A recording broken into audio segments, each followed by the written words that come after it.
ہم حسین والے ہیں، ہم حسین والے ہیں، ہم حسین والے ہیں، ہم حسین والے ہیں، ہم حسین والے ہیں، ہم حسین والے ہیں. વફાદાર સાંભળનારાઓ, ઇસ્લામ ધર્મ એવું ધર્મ છે જેમાં હર વિભાગમાં માલુમાતો સમાયેલી છે. તે માલુમાતોમાંથી એક વિભાગ ખોરાકના ફાયદાઓ બારામાં છે. ઇન્સાનની તંદુરસ્તી તેના ખોરાકમાં સમાયેલી છે. કયો ખોરાક ઇસ્તેમાલ કરવું, કયું ન કરવું, કેમાં શું ફાયદાઓ છે અને કેમાં શું નુકસાનીઓ છે, કુરાન શરીફની આયતોથી તથા મહાન માસૂમોના કલામોથી આ ઇન્સાનિયત માટે ફાયદાકારક દર્સ પેશ કરવામાં આવી રહ્યું છે.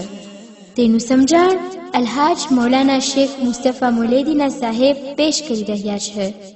આ દર્સ હર બુધવારના રાખવામાં આવી રહ્યું છે. ہم حسین والے ہیں، ہم حسین والے ہیں. یا علی کی مدحت ہے، یا حسین کا ماتم، یا علی کی مدحت ہے، یا حسین کا ماتم،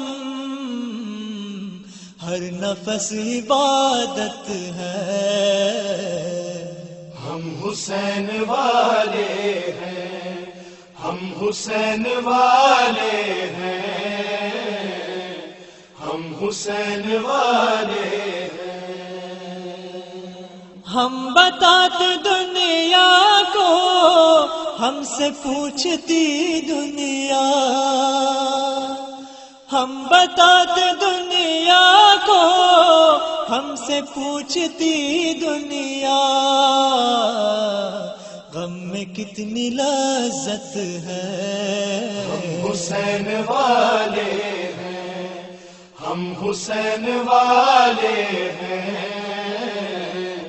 ہم حسین والے ہیں. ہم حسین والے ہیں،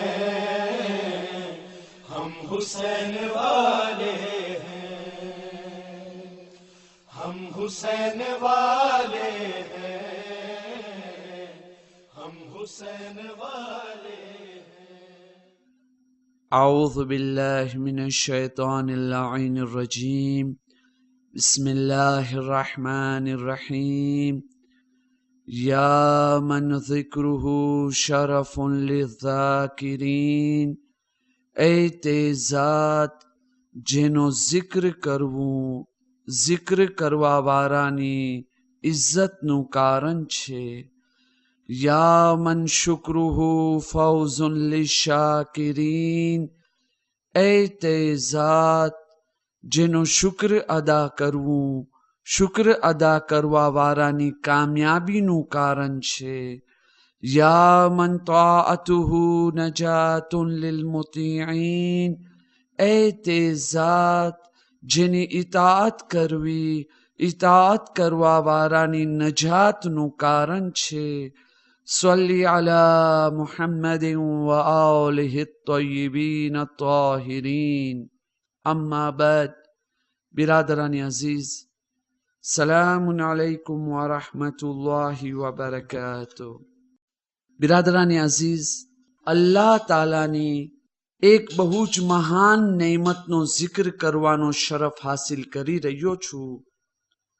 જે નેમતનો ઝિક્ર કુરાન મજીદમાં સૂરે મુબારકે નહલની 69 અને 69મી નંબરની આયતની અંદર મોજૂદ છે. પાક પરવરદિગાર આલમ સૂરે મુબારકે નહલની અંદર ઇરશાદ ફરમાવી રહ્યો છે. بسم الله الرحمن الرحيم. وأوحى ربك إلى النحل أن اتخذي من الجبال بيوتا ومن الشجر ومما يعرشون. અને ખુદાએ મધમાખી તરફ વહી કરી, તેના દિલમાં આ વાત નાખી કે તું પહાડોમાંથી તથા ઝાડોમાંથી અને તે લોકો જે ઊંચી ઊંચી ઇમારતો બનાવે છે તેમાં ઘર મધપૂરા બનાવી લે. ثم كلي من كل الثمرات فاسلكي سبل ربك ذللا. પછી દરેક ફૂલમાંથી અને ફળમાંથી ખા અને તેના રસને ચૂસી લે અને તારા પરવરદિગારના રસ્તે નરમીની સાથે, ઇન્કિસારી અને ફરમાબરદારીની સાથે ચાલતી રહે.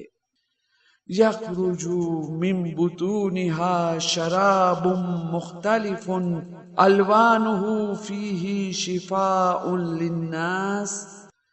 તે માખીઓના પેટમાંથી એક પીવાની વસ્તુ નીકળે છે જેના જુદા જુદા રંગ હોય છે, જેમાં લોકોની વાસ્તે શફા છે. ઇન્ના ફી ઝાલિકા લઆયાતન લિકૌમિન યતફક્કરૂન. આ મધમાખી કેવી રીતે જીવે છે, તેના શરીરોના ભાગ કેવા છે, કેમ કરતા મધ બનાવે છે, મધની શું ખાસિયત છે, એક્સેક્ટેરા વગેરે વગેરે. આ તમામ વસ્તુઓ એ કોમ વાસ્તે નિશાનીઓ છે જેવો વિચાર કરે છે, જેવો લોકો ગૌર અને ફિકરથી કામ કરી રહ્યા છે. બિરાદરાની અઝીઝ, તમે સમજી ગયા હશો કે આ સીજે અને મોઝુ તુલાની છે, મુખ્તસર વખતમાં બયાન થઈ શકે એમ નથી. ફક્ત આટલો જ ઈશારો કરી અને મારા અસલ બયાન તરફ હું આવી જવા માંગુ છું કે ટેલિવિઝન ઉપર ઘણી વખતે બલકે ચાલુ ડોક્યુમેન્ટર ઉપર ફિલ્મ આવે છે, આસમાનના મુતાલિક, જમીનના મુતાલિક, પહાડોના મુતાલિક, સમંદરોના મુતાલિક, જાનવરોના મુતાલિક એક્સેક્ટેરા એક્સેક્ટેરા. આવી જે ડોક્યુમેન્ટર આવી રહી છે એને જરૂર જોવું જોઈએ, બલકે ફક્ત જોવું ન જોઈએ, એની ઉપર વિચારના ગૌર અને ફિકર બી કરવું જોઈએ. એની અંદર બહુ જ મોટો દર્સ સમાયેલો છે મારિફતે પરવરદિગારના સિલસિલામાં. એ ડોક્યુમેન્ટર જોતા વિચાર કરવા જોઈએ કે એ ખુદા કેટલો મહાન છે કે જેને આવી શાનદાર કાયનાત પેદા કરી. આ મખલુકાત, આ જે અલ્લાહની પેદા કરેલી વસ્તુઓ છે, કેટલી શાનદાર છે, કેટલી મહાન છે. બીજો સવાલ ઊભો રહેશે, શું એ પોસિબિલિટી છે કે કોઈ બનાવવા વાળો ના હોય અને આવી શાનદાર મખલુક પેદા થઈ જાય? તરત જ અકલનો જવાબ મળશે, નહીં, નામુમકિન વાત છે. બીજો સવાલ ઊભો રહેશે, શું પોસિબિલિટી છે કે આ જે સિસ્ટમથી આ દુનિયાની પેદાવાર થયેલી વસ્તુઓ પેદા થઈ રહી છે અને જે સિસ્ટમથી એ વસ્તુઓ આગળ વધી રહી છે, કોઈ કંટ્રોલ કરવા વાળો ના હોય અને એ જ સિસ્ટમ પ્રમાણે નોર્મલમાં રીતે એ સિસ્ટમ ચાલતી રહે? નામુમકિન વાત છે. જરૂર કોઈ ને કોઈ ખાલિક છે, જરૂર કોઈ ને કોઈ ખુદા છે, જરૂર કોઈ ને કોઈક આ સિસ્ટમને ચલાવવા વાળો અને એને કંટ્રોલ કરવા વાળો છે, અને એ જાતનું નામ ખુદા છે. ખુદાના મુતાલિક એની અંદર બહુ જ નિશાનીઓ છે અને દરસે મારિફત છે. બસ આટલો ઈશારો કરી મારા અસલ મોઝુ તરફ આવી જવા માંગુ છું કે આ શહદ, જેને ગુજરાતીમાં મધ કહે છે, ફ્રેન્ચીમાં મિયેલ કહે છે, અલ્લાહ તાલાની બહુ જ મહાન નેમત છે, જેના મુતાલિક જે કુરાન મજીદની આયત હું તમારી ખિદમતમાં પેશ કર્યો, એના મુતાલિક અલ્લાહ તાલા ફરમાવે છે કે ઇન્સાનો વાસ્તે શફા છે એની અંદર. આ મધ કોઈ આમ વસ્તુ નથી. આ જન્નતની ખોરાકોમાં બી શામિલ છે.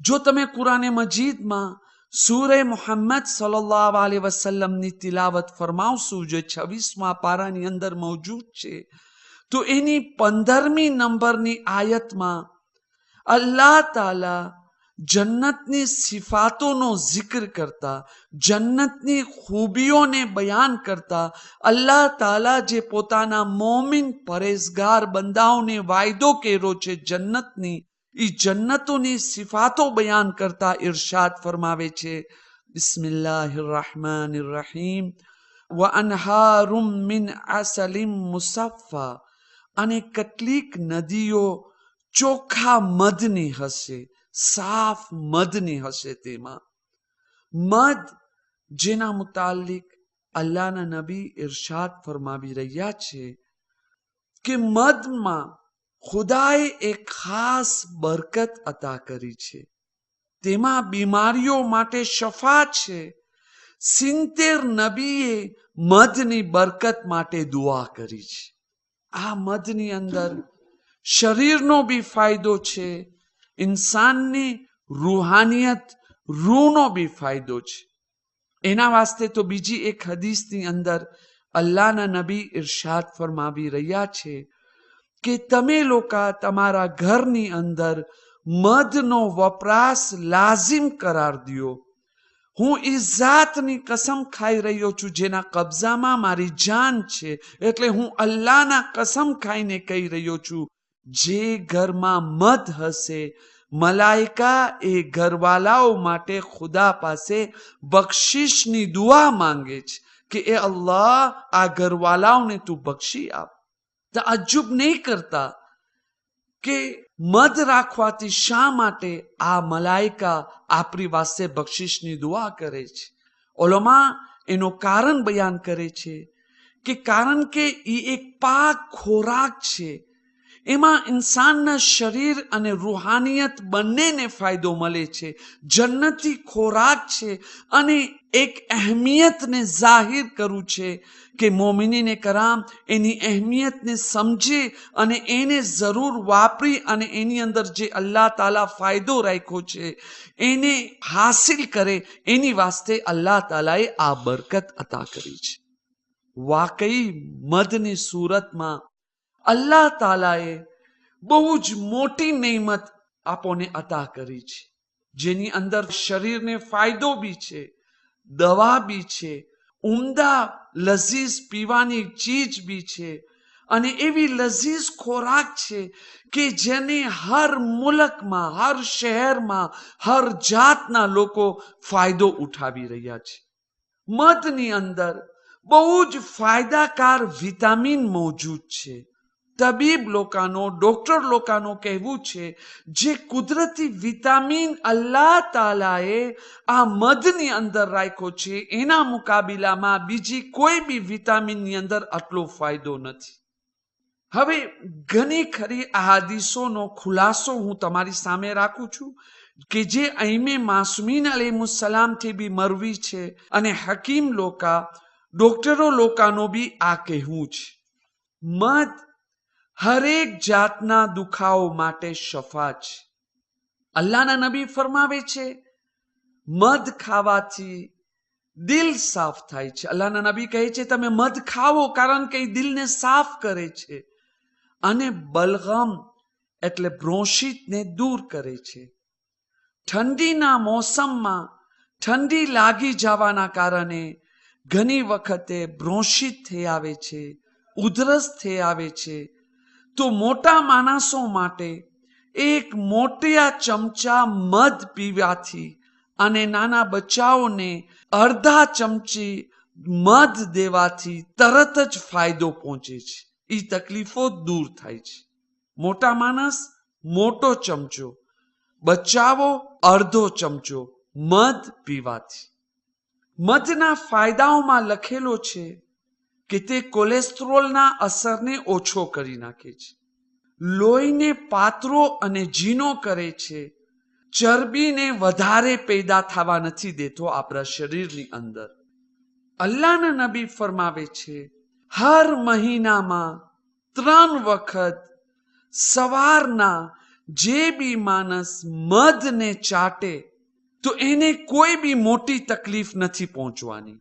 મોટી તકલીફો આજના જમાનામાં આપણે વિચાર કરીએ તો કેળની બીમારી છે, ડિયાબેટની બીમારી છે, ગાઝની બીમારી છે, એક્સેટેરા એક્સેટેરા, જે આપણી કોમ્યુનિટીની અંદર બહુ જ મોટા પ્રમાણમાં દેખાવામાં આવે છે. મધની ખાસિયત છે ન કે ફક્ત આ તકલીફોના વખતમાં ફાયદો આપે છે, પણ અલ્લાહના નબી ફરમાવે છે દર મહિને 3 વખત ઇસ્તેમાલ કરવાથી આવી મોટી તકલીફોથી ઇન્સાન દૂર રહે છે. ગેસના પ્રોબ્લેમ વાસ્તે બી ફાયદો છે. ગેસને ઇન્સાનના શરીરમાંથી કાઢી નાખે છે, કબજને દૂર કરી નાખે છે. મેદે કી જલન, ઓજરીની જે બળતરા છે જેને બ્રુરિલ દેસ્તોમાં કહે છે, એની ખાસિયતને બી ખતમ કરી નાખે છે. મધની આ ખાસિયત છે કે તે જખમને ઠંડી કરી નાખે છે. એના વાસ્તે એને ઇસ્તેમાલ કરવાથી બ્રુરિલ દેસ્તોમાં ખતમ થઈ જાય છે. એસિડિટીને ખતમ કરે છે, એને શફા મળે છે. આ મધ જે છે, ઇમામે રઝા અલૈહિસ્સલામ ઇરશાદ ફરમાવે છે કે જે બી માણસ દરરોજ નઈને નિહારમું 1 ઉંગલી મધ ખાઈ લે એટલે ચાટે છે, એની બલગમ દૂર થઈ જાય છે, બ્રોન્શિટ દૂર થઈ જાય છે, યાદ શક્તિમાં વધારે થાય છે, ઝહેન સાફ થાય છે, વધારે સારું થાય છે. મધ જે છે જરાસીમને મારી નાખે છે, મિક્રોબને મારી નાખે છે, એની પેદાઈશને રોકી નાખે છે. મધની ખાસિયત અને તાસીર છે કે એનાથી તાવ દૂર થઈ જાય છે, શરીરને જાડો થવા નથી દેતો, મર્દો માટે મર્દાનગીની તાકાતમાં વધારો કરે છે, આંતરિયાને સાફ કરે છે. નબીએ ખુદા સલ્લલ્લાહુ અલૈહિ વસલ્લમ ફરમાવે છે જે બી માણસ ચાહે છે એની યાદ શક્તિમાં વધારો થાય તો એ મધ જરૂર ઇસ્તેમાલ કરે, જરૂર ખાય. એક માણસ જનાબે રસૂલે ખુદા સલ્લલ્લાહુ અલૈહિ વસલ્લમ પાસે આવીને ફરિયાદ કરે છે કે મારા ભાઈને પેટમાં દુખાવો થઈ રહ્યો છે. અલ્લાહના નબીએ ફરમાવ્યું કે ગરમ પાણીમાં થોડો મધ રાખી મિક્સ કરીને એને પીરાવ, ઇન્શાઅલ્લાહ તાલા એને શફા મળશે. આ ભાઈ બીજા દિવસ આવી ફરીવાર શિકાયત કરે છે, યા નબી અલ્લાહ, મારા ભાઈને મેં ગરમ પાણીમાં મધ મિક્સ કરીને આપ્યો પણ એને શફા ન મળી, એનો દુખાવો દૂર ના થઈ ગયો, હવે મને શું કરવું જોઈએ? અલ્લાહના નબીએ ફરમાવ્યું તું જા ફરીવાર એ જ પ્રમાણે કર, પણ આ જ વખતે ઈ પાણી ઉપર 7 વખત અલ્હમ્દનો સૂરો પડીને ફૂંક. ઈ ચાલી ગયો તો અલ્લાહના નબીએ ફરમાવ્યું એનો ભાઈ મુનાફિક છે, એના વાસ્તે એને શફા ન મળ્યો. આખિરમાં ટૂંકમાં હું આટલો જ કહેવા માંગુ છું કે મધની બહુ જ ઘણી બધા એના ફાયદાઓ છે. શું બયાન કરું અને શું બયાન ન કરું? ટૂંકમાં ફક્ત આટલો જ કે એની અંદર ફાયદો બહુ જ છે. આપણે એની વપરાશને ચાલુ રાખે, પણ ધ્યાન રાખે કે મધ ખાલિસ હોવું જોઈએ, પ્યોર હોવું જોઈએ. મધ 2 જાતના છે, ફાયદાકારક બી છે અને નુકસાન કરવા વાળા બી છે. આયતુલ્લાહ મોહસિન કરાતી ફરમાવે છે કે બહેતરીન મધ ઈ છે કે જે ડુંગરો ઉપર હોય છે, એટલે ડુંગરોમાંથી તૈયાર કરવામાં જે આવ્યો હોય છે. જે મધમાખીઓ ડુંગરો ઉપરથી ફળ ફૂલ લઈને ઇસ્તેમાલ કરે છે અને એનાથી મધ બને છે, ઈ મધ આલા ક્વોલિટીનો હોય છે, બહેતરીન ક્વોલિટીનો હોય છે, સારું હોય છે. ઇમામે રઝા અલૈહિસ્સલામ ઇરશાદ ફરમાવે છે કે મધને સૂંઘવાથી જો તરત તરસ લાગે, પ્યાસ લાગે તો તમે સમજી જાઓ કે એ ખાલિસ મધ છે, પ્યોર મધ છે, ફાયદાકારક મધ છે, એને જરૂર ઇસ્તેમાલ કરવું જોઈએ. પણ જો મધ ચાખવાથી શરીરમાં જોરથી ગરમી આવી જાય છે તો એ ઝહેરીલા કિસ્મનો મધ છે, એને કોઈ બી દિવસે ઇસ્તેમાલ ન કરવું જોઈએ. મધની શનાખત, ઓળખાણની રીત, પહેચાનવાની રીત. મધને કપડા યા કાગળ ઉપર રાખવામાં આવે તો જો તમે જુઓ કે ઈ મધ કપડા યા તો કાગળ ઉપર, પાપિયે ઉપર રાખવાથી ગોલ મોતી માફક બની જાય છે અને એની અસલી રૂપમાં બાકી રહી જાય છે તો એ અસલી છે. મધને પાણીના ગ્લાસની અંદર થોડો રાખવું જોઈએ. જો એ નીચે પડ્યો રહે તો તમે સમજી જાઓ કે અસલી મધ છે, પણ જો પાણીમાં મિક્સ થઈ જાય તમે સમજી જાઓ કે આ અસલી નથી, મિલાવટી મધ છે. મધને એની અંદર એક માખીને પકડીને રાખવામાં આવે અને ત્યાર પછી એને કાઢી નાખવામાં આવે. જો એ માખી પોતાના પાંખોને સાફ કરી અને ઉડી જાય તો તમે સમજી જાઓ કે આ અસલી મધ છે. ઇન્શાઅલ્લાહ વ તાલા પાક પરવરદિગાર આલમ બિહક્કે મુહમ્મદ વાલે મુહમ્મદ જરૂર એની નેમતોની મારિફતો અને એનાથી ભરપૂર ફાયદો ઉઠાવવાની તૌફીક અમો બધાને અતા ફરમાવશે. રબ્બના તaqabbal મિન્ના ઇન્નકા અંતસ સમીઉલ અલીમ برحمتک یا ارحم الراحمین. حسین والے ہیں، ہم حسین والے ہیں، ہم حسین والے ہیں، ہم حسین والے ہیں، ہم حسین والے ہیں، ہم حسین والے ہیں. આજનું આપણું દર્શ અહીં સુધી પૂરું થયું. ઇન્શાલ્લાહ આવતી વખતે તે બારામાં ઓર વધારે શીખશું. ત્યાર સુધી તમારી તંદુરસ્તી માટે તમારા ખોરાકમાં ધ્યાન રાખજો. વસ્સલામુ અલૈકુમ વરહમતુલ્લાહિ વબરકાતુહુ. ہم حسین والے ہیں، ہم حسین والے ہیں، ہم حسین والے ہیں. ہم نبی کے عاشق ہیں، ہم علی کے دیوانے، ہم نبی کے عاشق ہیں، ہم علی کے دیوانے، اور حسن سے نسبت ہے. ہم حسین والے ہیں، ہم حسین والے ہیں، ہم حسین والے ہیں. خلق ہے مروت ہے، علم و فن ہے حکمت ہے. خلق ہے مروت ہے، علم و فن ہے حکمت ہے. خون میں شرافت ہے. ہم حسین والے ہیں، ہم حسین والے ہیں، ہم حسین والے ہیں. چاہے ہم جہاں بھی ہو کربلا ہی میں عزمی، چاہے ہم جہاں بھی ہو کربلا ہی میں عزمی، مستقل سکونت ہے. ہم حسین والے ہیں، ہم حسین والے ہیں، ہم حسین والے ہیں، ہم حسین والے ہیں، ہم حسین والے ہیں، ہم حسین والے ہیں، ہم حسین والے